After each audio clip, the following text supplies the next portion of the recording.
Welcome to the deep dive. This is where we really dig into the sources, the articles, the research, and try to pull out the key insights for you. Mm. Give you that shortcut to being genuinely well-informed. Mm-hmm. And today, oh boy, we're diving into something huge, antibiotics. I mean, just think about it for a second. Yeah. Before these miracle drugs, right?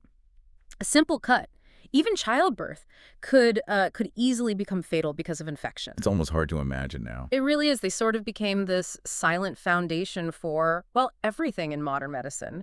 Organ transplants, complex surgeries, even cancer treatment. Absolutely. And that's what our deep dive is all about today. Yeah. We're going to trace that whole story, the entire arc of the antibiotic era. Okay. From those almost accidental beginnings Mm-hmm. through what we call the golden age of discovery, which was just incredible. Right. And then tackling the really serious crisis of antimicrobial resistance, AMR. Yeah, the scary part. And finally, looking ahead, what's being done, the search for new solutions. Exactly. So our mission today really is to cut through all that complexity, give you a clear, solid understanding of what's arguably, I mean, it really is one of the biggest global health challenges we face. No We question. want to unpack why these crucial drugs are so threatened and, what it's actually going to take to save them. Yeah. So you can be properly informed on this. Okay, let's get into it. Let's do it. So when you think about penicillin, the story most people know is, well, it's kind of the lone genius, right? Alexander Fleming, that one eureka moment. Do this. Yeah, exactly. But diving into the sources, it's so much more complicated than that. It wasn't just one flash of inspiration. Not at all. It was like this multi-decade journey. Yeah. It involved collaboration, incredible engineering smarts, even, big geopolitical forces playing a role. So let's set the scene. Fleming's observation. September 1928, St. Mary's Hospital, London. That's the starting point. Yeah. Sir Alexander Fleming, he was a Scottish bacteriologist just back from holiday. He's looking through these petri dishes he'd left out. Right. They had Staphylococcus aureus growing on them. That's the bacteria behind boils, abscesses, nasty stuff. And on one dish, he sees this mold. Just a contamination initially. Yeah, exactly. An accidental contamination. But around the mold, there's this clear area. No bacteria growing. He called it a zone of inhibition. And he didn't just toss it, which is key. He had that keen eye. He really did. He isolated the mold. It turned out to be Penicillium notatum, a specific type. He grew it, made this mold juice, as he called it. Mold juice. Yeah. And he tested it, found it could stop the growth of a whole range of nasty gram-positive bacteria, strep infections, pneumonia, meningitis. Wow. And he had that quote, didn't he? Something like, he didn't plan to revolutionize medicine that morning, but, well, he guessed he did. Yeah, it's a great quote. Shows a bit of humility maybe about this massive thing he stumbled upon. But here's the crucial nuance, right? Fleming was a bacteriologist, brilliant observer, but he wasn't a chemist. He didn't really have the setup or maybe the expertise to purify it, to stabilize it. And penicillin turned out to be super unstable. So he couldn't make it into a usable drug. Exactly. Right. His team could only make these crude solutions. So when he published his findings in June 1929, the reaction was kind of muted. People thought, oh, interesting lab trait, maybe useful for separating bacteria cultures. Not a cure for infections. Not really seen that way, no. It was sort of like another discovery he'd made earlier, lysozyme, back in 1921. Its real importance wasn't grasped for ages. So this potentially revolutionary finding just sat there for a decade. Pretty much, yeah. Over 10 years. It just languished as this scientific curiosity, the real heavy lifting, turning it from that mold juice into a medicine that fell to a team at Oxford University. Ah, Florey and Chain. That's them.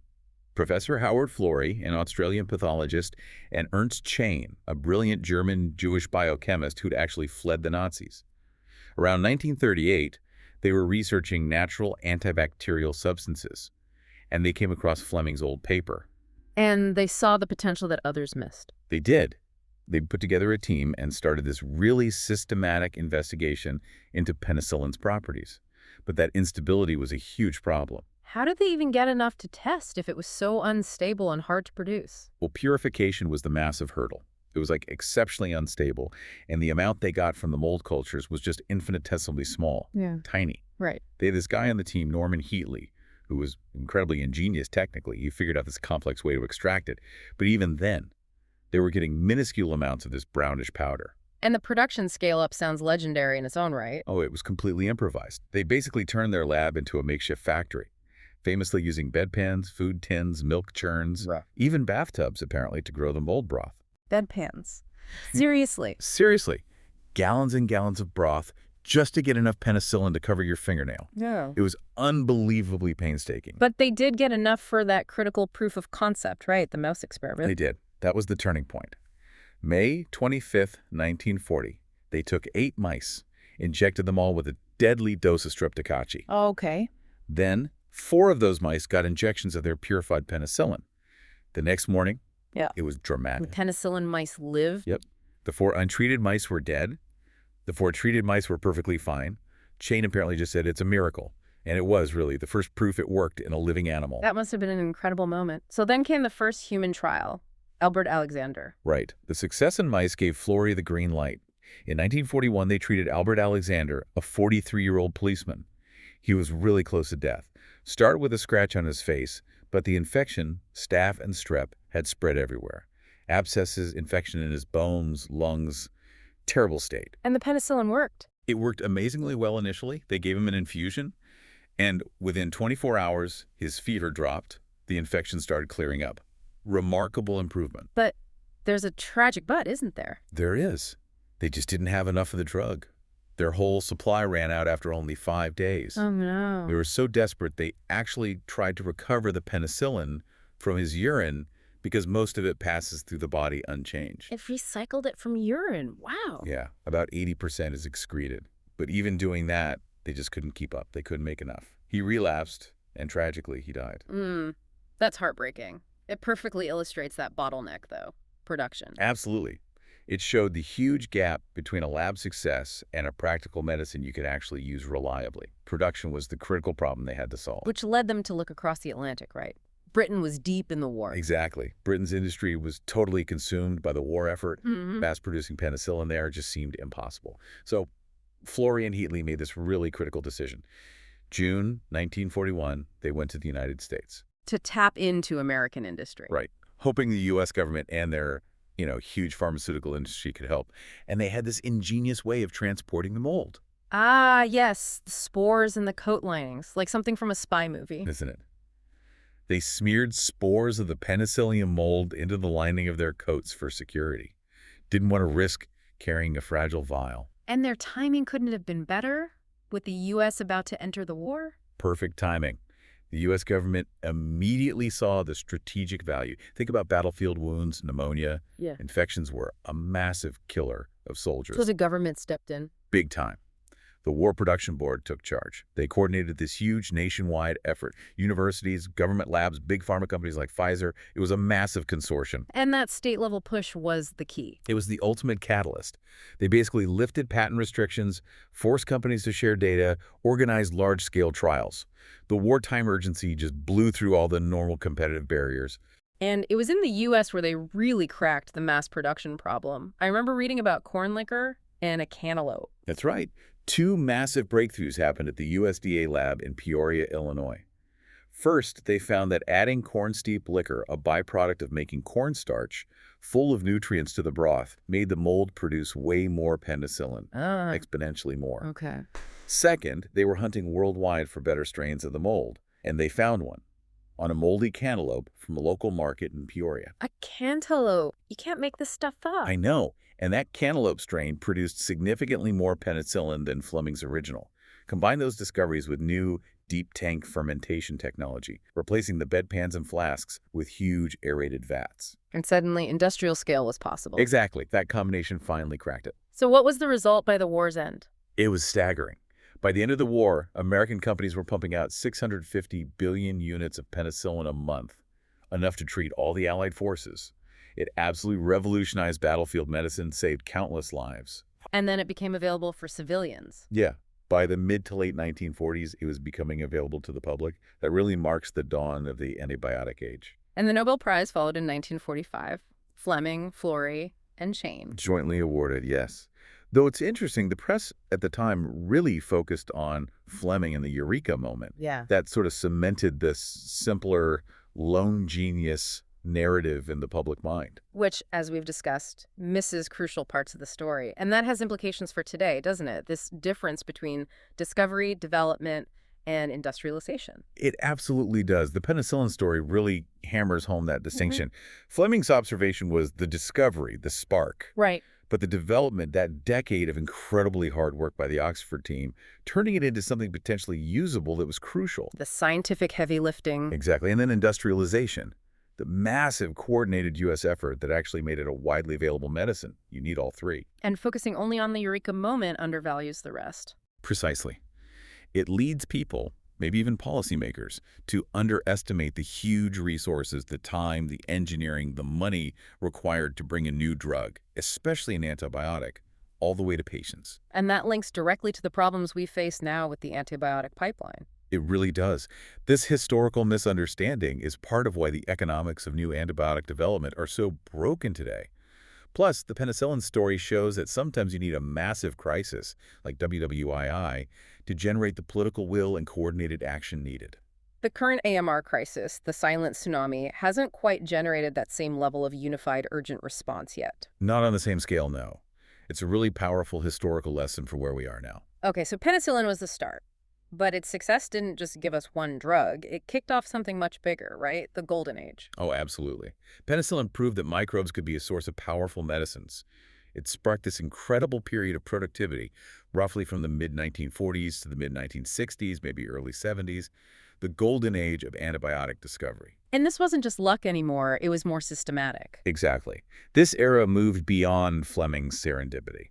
It was defined by a much more deliberate, almost industrial approach to finding antibiotics, a new way of mining the microbial world. And who was the key figure behind that shift? That would be Selman Waxman. He was a soil microbiologist at Rutgers University. In the 30s and 40s, he really pioneered the systematic screening of microbes from soil, especially a group called actinomycetes. So digging in the dirt, basically, but with a plan. Essentially, yes, but a very organized plan.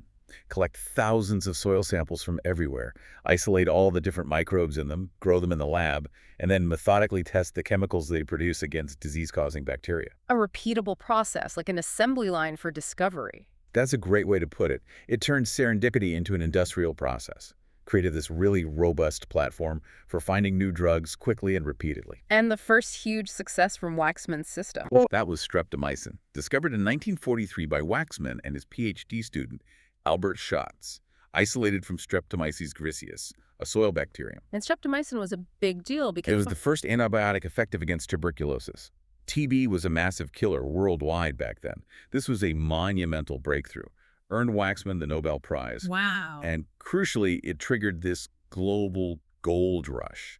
Pharmaceutical companies everywhere adopted Waxman's methods and started scouring soil samples for the next miracle drug. A gold rush for antibiotics. That really paints a picture of the excitement. How productive was this period? Astonishingly productive. That window, mid-40s to mid-60s, saw more than 20 new classes of antibiotics brought to market. 20 new classes. That's incredible. It is. Think about it. Roughly half of all the antibiotic classes we still use today were discovered in that short 20-year burst.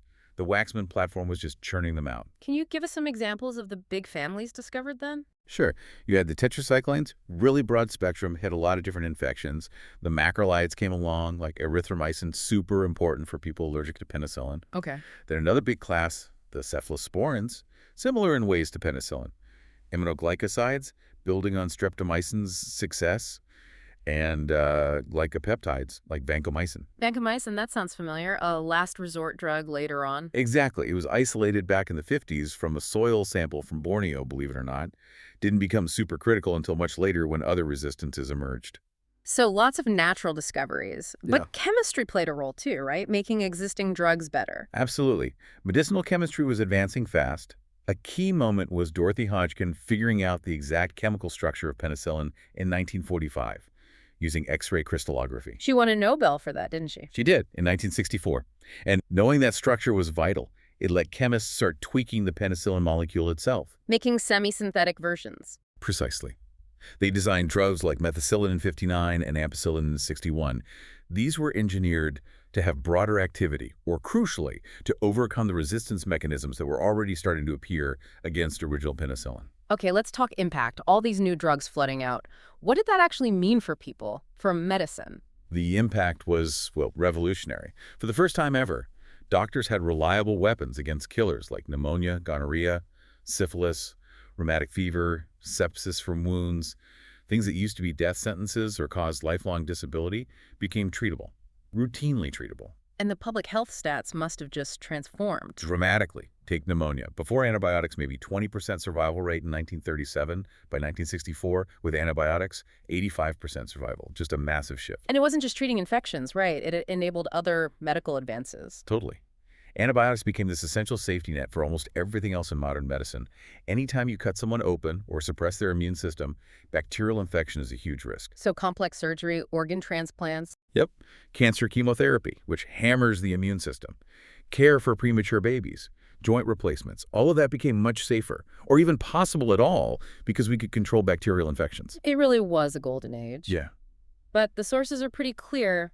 This very success, this maybe over-optimism, started sowing the seeds of the next crisis. It's the paradox, isn't it? Yeah. The incredible success led to this feeling, maybe this complacency, that antibiotics were a cure-all, a limitless arsenal. We'd always have new ones. And that led to overuse. Widespread overuse and misuse. Yeah. Giving them for viruses like colds where they do nothing, patients demanding them, doctors prescribing them just in case. And crucially, their use exploded in agriculture, not just for sick animals, but adding low doses to feed to make animals grow faster. That became huge. The growth promoter use, I read something like 80% of U.S. antibiotics ended up in animals. That figure is often cited, yeah.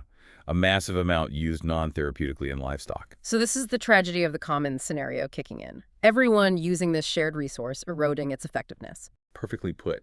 This intense worldwide pressure from all this antibiotic use in humans, in animals, just inevitably started selecting for bacteria that could survive.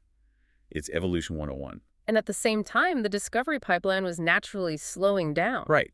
The low-hanging fruit from those easy-to-find soil microbes was being picked. Finding completely new classes of antibiotics got harder and harder. The Waxman platform, as amazing as it was, had its limits. So the seeds of the AMR crisis were planted right at the peak of the antibiotic triumph, not something that came later. Exactly. The resistance problem wasn't a separate event. It was baked in from the start, a direct consequence of how incredibly effective these drugs were and how widely we started using them. It's a really crucial connection. Okay, so that leads us into the inevitable counter-revolution, the rise of antimicrobial resistance, AMR. And the key point here is this isn't new, it's biology. That's fundamental. Resistance is evolution in action. Bacteria have been fighting each other with chemical weapons for billions of years. They have defense mechanisms. All we did was introduce incredibly potent new weapons everywhere, all at once. And we just dramatically sped up that natural evolutionary process. It hugely accelerated it, turned a natural phenomenon into a global crisis. So how do bacteria actually fight back? What are the tricks they use at the molecular level? Well, it starts with random genetic variation. In any huge bacterial population, some will just happen to have a mutation, a gene, that helps them survive when an antibiotic hits. They survive, they multiply, they pass that trait on. Natural selection on a massive scale. Okay. And the specific mechanisms. Our sources list 4 main types. Right. They've evolved a whole toolkit. First, drug inactivation or modification. Basically, the bacteria make enzymes that chop up or chemically change the antibiotic so it doesn't work anymore. Yeah. Think of beta-lactamases breaking down penicillin. That's a classic example. Okay, neutralizing the weapon. What's next? Second, target modification. The antibiotic usually works by latching onto a specific part of the bacterial cell, like a protein or a ribosome. So the bacteria changes that target site, just slightly, so the drug can't bind anymore. The lock changes. The key doesn't fit. Clever. Mechanism 3. Reduce permeability, limiting uptake. The bug basically toughens its outer defenses. It modifies its cell wall or membranes so the antibiotic can't even get inside the cell in the first place. This is a big problem, especially with those gram-negative bacteria. Keeping the enemy out. And the last one. Active efflux. This is really neat. The bacteria develop or acquire pumps in their cell membrane that actively grab the antibiotic molecule once it gets inside and pumps it right back out before it can do damage. Wow, like little bouncers throwing the drug out? Exactly. Some of these efflux pumps can even throw out multiple types of antibiotics, leading to multi-drug resistance. So these are the ways individual bacteria resist. But how does resistance spread so fast, even between different species of bacteria? That's the really scary part. It happens in 2 main ways. One is just spontaneous mutation, random changes in a bacterium's own DNA. But the much bigger driver of rapid spread is horizontal gene transfer, or HGT. Horizontal gene transfer. That sounds ominous. It is. Bacteria are amazing at sharing genes directly with each other, not just passing them down to offspring. They can swap bits of DNA, often carrying resistance genes, on these mobile pieces called plasmids. So one bacterium can just give resistance to another, even a different species. Yes. It allows resistance traits to jump between populations and species incredibly quickly. That's how you get these superbugs that have collected resistance genes to many different antibiotics. So the evolution is natural, but the speed and scale of the crisis today, that's on us. Entirely man-made, the sources say. 100%. We created the perfect storm. The biggest driver is still overuse and misuse in human medicine, prescribing antibiotics for viruses, patients not finishing their course. All that unnecessary exposure drives resistance. And the over-the-counter availability in some countries must make it worse. Hugely worse. Self-medication, wrong doses, wrong drugs. It's a massive problem. And hospitals, ironically, are hotspots. Incubators for superbugs. Yeah. Lots of sick people, lots of antibiotics being used. It's an ideal breeding ground for the toughest resistant bacteria to emerge and spread. And then there's the huge agricultural use we touched on. Staggering scale. Using them for growth promotion or routine disease prevention in healthy animals creates this enormous reservoir of resistance genes out on farms. Which can then get back to humans. Through the food chain, yeah. Or just through environmental contamination-resistant bacteria and manure getting into soil and water. Which brings us to the environment's role. That seems crucial too. Absolutely. Poor sanitation spreads resistant bugs. But also improper disposal of unused antibiotics and waste from farms, hospitals, even drug factories releases antibiotic residues and resistant bacteria directly into water and soil. Creating the soup where resistance genes can spread even more easily through HGT.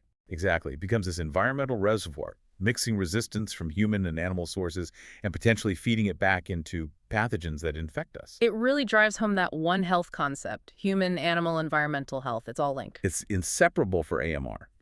You can't fix the problem just by focusing on hospitals. If you're ignoring the massive use in agriculture or the environmental contamination, you need action across all sectors. It's a huge policy challenge. And the thing is, people saw this coming, didn't they? Even Fleming, way back. He really did. His 1945 Nobel lecture. He explicitly warned about the ignorant man underdosing with penicillin and creating resistant microbes. It was incredibly prescient. And resistance followed almost immediately. Depressingly quickly. Penicillin resistance in Staph aureus, seen by 1944, just as it was starting to be widely used. By the late 60s, over 80% of staph was resistant. Wow, so they developed methicillin to beat that resistance. Right, in 1959. Designed specifically to beat the enzyme that destroyed penicillin. But MRSA methicillin-resistant Staph aureus popped up by 1968, just a few years later. That's incredibly fast. MRSA became a huge problem. A massive superbug problem in hospitals and then spreading into the community. Then you had resistance emerging to vancomycin, which was the main drug used against MRSA. VRE, vancomycin-resistant enterococci in the 80s, then the really scary VRSA, vancomycin-resistant staph. So the options kept narrowing. And this wasn't just staph, right? Gram-negatives, too. Oh, yeah. The gram-negatives are a huge ongoing challenge because they're intrinsically harder to kill. You saw penicillin-resistant pneumonia spread in the 60s. Then this relentless march of resistance in bugs like E. coli, Klebsiella, Pseudomonas, Acinetobacter, leading to strains resistant to almost everything, including our last-line drugs like carbapenems, CRE, carbapenem-resistant Enterobacteriaceae. That's a major threat today. Yet, despite Fleming's warning, despite this clear timeline, there was this dangerous sense of complacency. Why? I think it was the sheer success of the golden age. It felt like we'd always have another drug coming.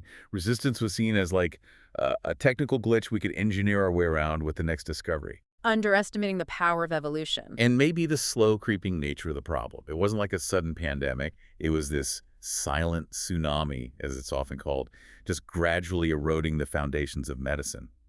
Hard to generate that acute sense of urgency. Which is the challenge now, framing it as the acute existential threat it really is. Exactly. Okay. Because that complacency led us straight into the current dual crisis. Okay, the dual crisis. Escalating resistance, meeting a stalled R&D pipeline. The perfect storm. It's a terrible paradox. Just when we desperately need new antibiotics, the system for creating them has basically ground to a halt. Two big reasons. The science got way harder, and the economics just completely fell apart for antibiotics. Let's break that down. First, the discovery void. Why did finding new drugs become so difficult after the Golden Age? Well, the numbers tell the story. Between 1940 and 1962, over 20 new classes. Since 1987, basically one truly new class has made it to market. One. Wow, so most new antibiotics aren't really new. Mostly they're modifications of existing classes, tweaks on old themes. Useful sometimes, but bacteria often develop resistance to these Me Too drugs pretty quickly because the underlying mechanism is similar. And the old way of finding them, screening soil microbes, just stopped working. Pretty much exhausted. They found the easy stuff, the low-hanging fruit. Researchers kept rediscovering the same known compounds over and over again. Frustrating. So where do scientists even look now? They have to go to extremes. Exploring deep-sea vents, remote caves, environments we haven't looked at before, or using complex techniques like genome mining to find antibiotic genes in microbes we can't even grow in the lab. It's much harder, much more expensive. And the gram-negative bacteria pose a special problem here too. Huge problem. That extra outer membrane they have is like bacterial body armor. It keeps a lot of potential drug molecules out. We haven't had a truly new class of drug approved specifically for gram-negatives in over 50 years. It's a massive scientific roadblock. And even if you find a promising molecule, getting it through trials is tough. Yeah, clinical trials for antibiotics are tricky. Infections are usually short-term, so recruiting enough patients quickly can be hard. And if you're testing a drug for really resistant infections, finding enough patients with that specific bug is even harder. It all adds time and a lot of cost. Okay, so the science got harder, but then there's the other side of the crisis. The economics. Why is the market broken for antibiotics? They're essential. It seems counterintuitive, right? But the standard pharma business model just collapses when it comes to antibiotics. There's this huge mismatch between their massive value to society and how much profit a company can actually make from them. And this comes down to the effectiveness paradox, or the tragedy of the commons. Exactly. And antibiotics effectiveness is this shared resource. Yeah. Every time we use it, we chip away at that effectiveness by driving resistance. So the best thing for public health is to use new, powerful antibiotics as little as possible, hold them in reserve. Stewardship. Use them sparingly. Right. But that responsible stewardship means low sales volume for the company that spent maybe $1 billion developing the drug. Low sales mean low revenue, mean terrible return on investment. So the drugs we need most are the least profitable to make. Precisely. They have immense insurance value. Knowing we have a drug for a superbug is incredibly valuable, but that value isn't captured in the drug's price or sales. Compare that to a cancer drug or a heart medication someone takes for years. The financial incentive just isn't there for antibiotics. Which led the big companies to bail out. Most of the big pharma companies have significantly cut back or completely abandoned antibiotic R&D. It's just not attractive financially. That leaves the field mostly to smaller biotech companies. Who probably struggle to fund those expensive late-stage trials. Exactly. They're often financially fragile. We've seen promising small companies go bankrupt, even after getting a new antibiotic approved, just because sales were too low to sustain them. The whole R&D ecosystem is incredibly weak. It's a vicious cycle. Harder science needs more money, but the broken economics means less money is available. You got it. Public funding might support early research, but if there's no viable path to actually selling the drug and recouping costs, development stalls, it's an economic dead end. And while this is happening, the human cost of AMR is undeniable. It's not a future threat. It's here now. Absolutely devastating and happening right now.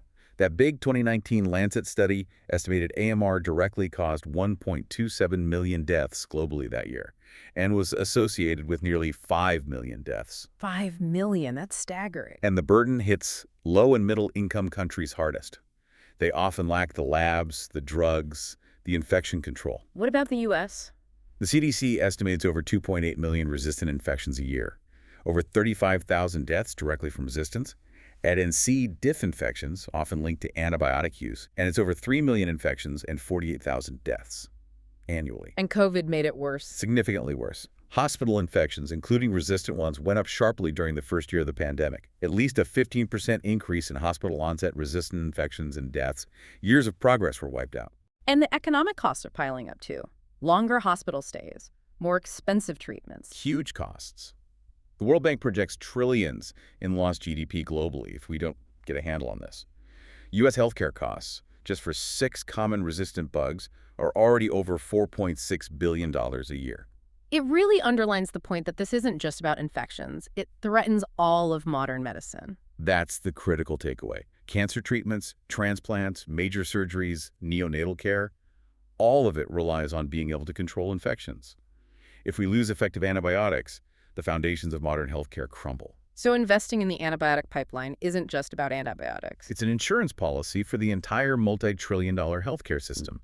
Failing to fix the antibiotic market puts everything else at risk. It's a systemic threat. Okay, that's a stark picture of the dual crisis. So what's being done? Yeah. What's happening on the modern front line against AMR? Is there any movement? There is movement, Yeah. thankfully. It's a global effort, really, trying to tackle this on three main fronts. One, trying to kickstart traditional antibiotic discovery again. Two, exploring completely different, non-traditional ways to fight bacteria. And three, trying to design new economic models and policies to actually fix that broken market. So restarting discovery, finding alternatives, and fixing the money. Pretty much sums it up. The challenges are still huge, but there are some glimmers of hope. We're seeing a shift away from just looking for the next big, broad-spectrum drug towards maybe more precise, sustainable approaches. Let's assess that pipeline first. The WHO report from 2024. Did it show any improvement?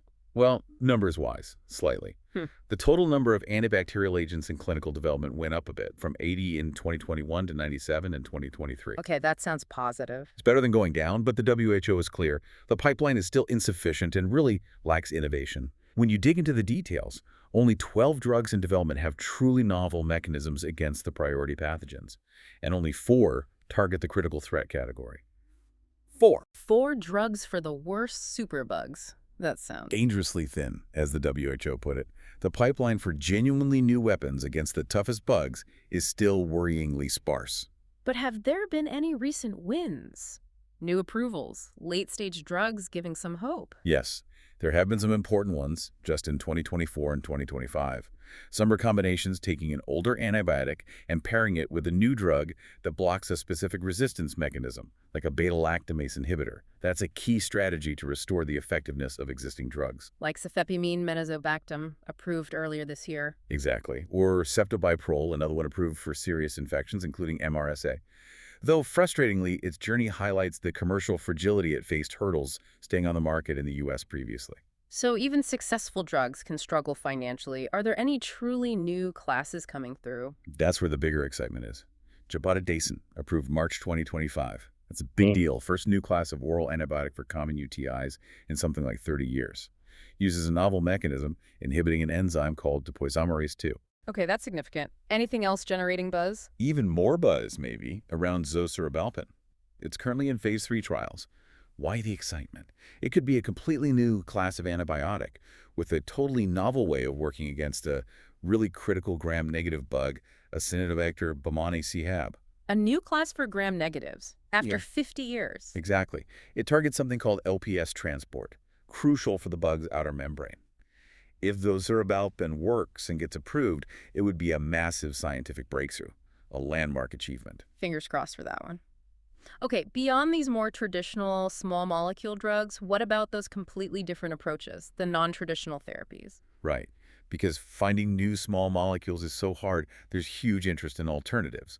This is where we see that paradigm shift away from just broad-spectrum killing towards more targeted attacks. Like phage therapy, using viruses to kill bacteria. That sounds wild. It does, but it's a very old idea getting new life. Bacteriophages are viruses that naturally prey on specific bacteria. The beauty is their specificity. They hit the target pathogen, but leave your good gut bacteria alone. Advantages seem clear. What are the hurdles? Regulation is a big one. How do you approve a living, evolving therapy?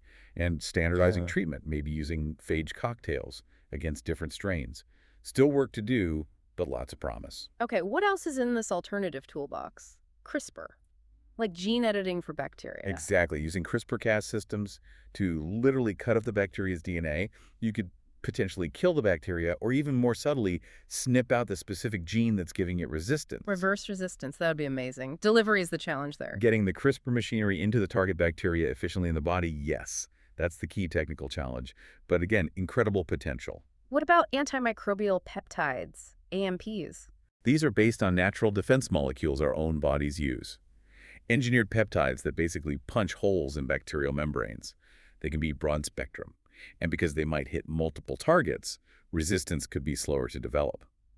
Challenges are making them stable in the body and avoiding toxicity. And antivirulence drugs, they don't kill the bacteria. Right, that's the fascinating idea.